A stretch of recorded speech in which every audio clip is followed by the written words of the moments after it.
Hi, I'm Jane Fonda. You might know me from being Jane Fonda for the last 86 years.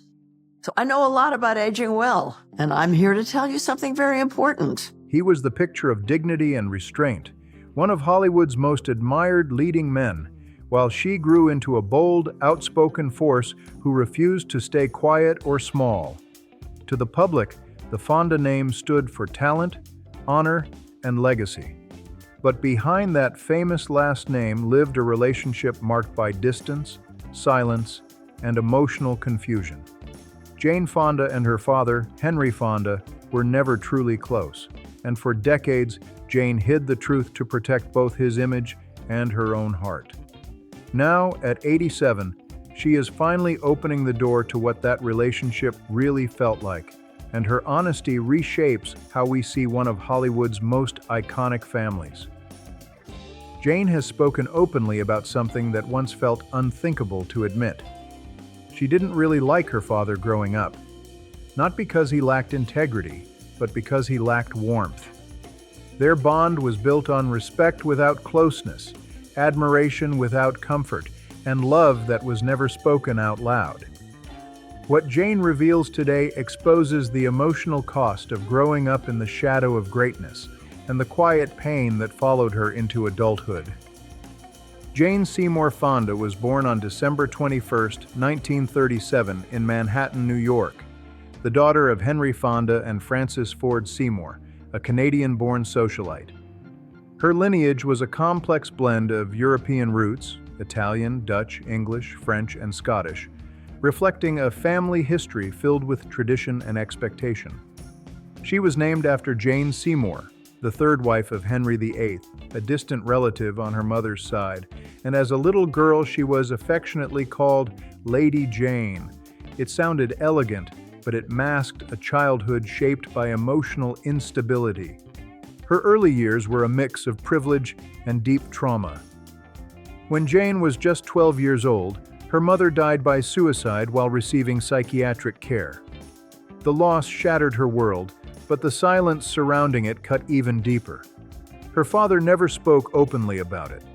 Jane later learned the truth not from family, but by reading it in a magazine. That moment changed her forever. She felt betrayed, confused, and completely alone, left to process grief without guidance or comfort. Soon after, Henry Fonda remarried a much younger woman, Susan Blanchard. The household shifted again, and Jane felt increasingly invisible. Her father was distant, formal, and emotionally unavailable. He believed strength meant restraint. Vulnerability was never discussed. Jane once said that he didn't know how to comfort her, and that absence of emotional safety became the defining wound of her childhood. Searching for escape, Jane poured herself into movement and discipline. By her mid-teens, she was teaching dance. She attended elite schools, including Greenwich Academy, Emma Willard, and Vassar College. She also found success as a fashion model, appearing on magazine covers and admired for her beauty. Yet beneath the surface, she felt deeply insecure, convinced that her worth depended on how she looked and how well she performed. Acting wasn't originally her plan. That changed in 1958, when she met legendary acting coach Lee Strasberg. He told her she had real talent, not just presence, but emotional truth. For the first time, Jane felt seen. Acting became her way to express everything she couldn't say at home, a space where emotion was allowed to exist openly. Her rise in Hollywood was fast but uneven. After stage training, she made her film debut in Tall Story in 1960, followed by roles in Period of Adjustment and Walk on the Wild Side. In 1962, she won a Golden Globe as Most Promising Newcomer, and critics praised her intelligence and screen presence. But Hollywood's cruelty showed up just as quickly. That same year, she was publicly mocked and dismissed by critics who questioned her ability. The mixed messages cut deep, but Jane refused to quit. She sought reinvention overseas, working in France on films like Joy House and Circle of Love.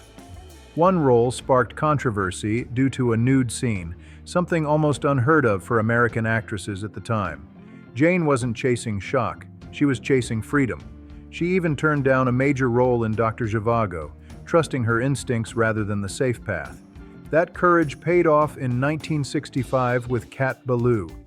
Jane exploded onto the screen as a fearless, witty outlaw, blending humor and rebellion in a way audiences loved. The film made her a star overnight. Still, she resisted being boxed into decorative roles. She wanted complexity, grit, and truth, even if it made people uncomfortable. Her image became iconic, but the pressure nearly crushed her. Barbarella turned her into a global fantasy figure, while inside she felt restless and misunderstood. Then came They Shoot Horses, Don't They? In 1969. Her raw, painful performance stripped away glamour and earned her an Oscar nomination. Finally, Hollywood saw her depth. The 1970s marked a complete transformation. Jane stopped trying to please and started choosing roles that reflected her inner life. In Clute, 1971, she portrayed Bree Daniels, a woman navigating fear, identity, and isolation. The performance won her an Academy Award and redefined her career. Critics called it fearless, intense, unforgettable. She followed with powerful films like Julia, Coming Home, and The China Syndrome. Coming Home earned her a second Oscar and showcased her ability to carry deeply emotional stories rooted in real-world conflict. Her political activism intensified during this period, making her a controversial figure, but she never backed down. She believed art should matter, and she lived that belief loudly. By the end of the decade, she was one of the most respected actors in Hollywood. Yet her personal life remained complicated. Her relationship with her father still felt unresolved. That changed in 1981 with On Golden Pond. For the first time, Jane and Henry shared the screen as father and daughter. The film forced them into emotional territory they had avoided for years. In one pivotal scene, Jane's character tells her father, "I want to be your friend." Later, Jane admitted those words came straight from her heart. Acting gave her a voice she never had at home. Shortly after the film, Henry's health declined. He won his first and only Oscar for the role, and Jane accepted it on his behalf. The moment was heavy with emotion and finality. In his final days, Jane sat beside him and said, "I love you." For the first time, he said it back. That brief exchange brought her the peace she had chased her entire life. It wasn't perfect, but it was enough. Jane later stepped away from acting and reinvented herself again, this time as a fitness icon. Jane Fonda's workout became a cultural phenomenon, empowering millions and redefining health and aging. She later returned to acting with renewed confidence, starring in films, television, and Broadway productions that celebrated growth, humor, and resilience.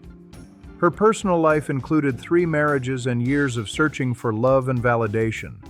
She later admitted that much of that search came from the emotional absence she felt as a child. With time, therapy, and reflection, she found peace within herself.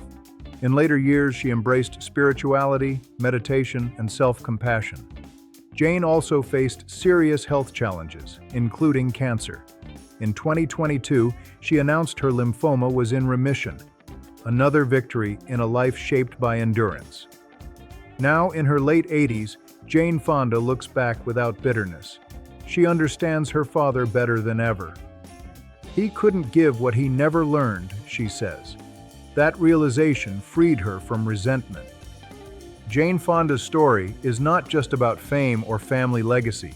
It's about surviving emotional distance, reclaiming your voice, and learning that understanding can arrive late, but still change everything.